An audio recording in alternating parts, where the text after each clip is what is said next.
The novel Great Expectations was written by Charles Dickens, a famous English author.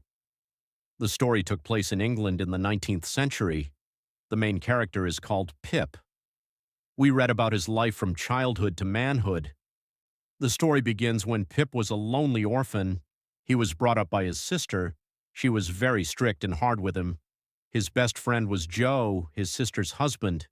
He was kind and warm-hearted. He loved Pip as if he were his own son. One day, Pip gave something to eat and drink to a prisoner who had escaped from prison.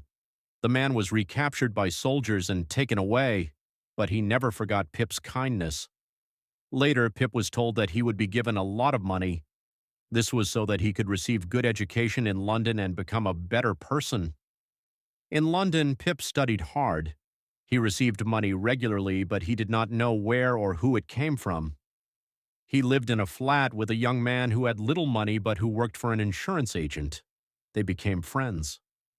After some years, Pip was visited by the prisoner whom he had helped as a child.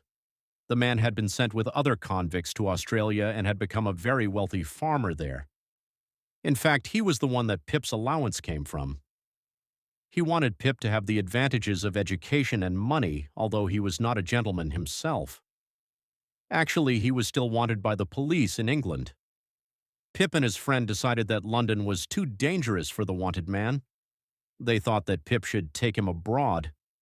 As they attempted to board a ship, he was caught by the police. At his trial in court, he was sentenced to death by the judge. Before he could be hanged, he died in prison.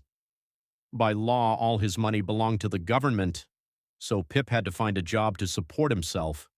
He became a clerk in his friend's office. Years later, he became part owner of the insurance firm. So he had a successful career as a result of his own efforts and not because of the fortune that he had been promised.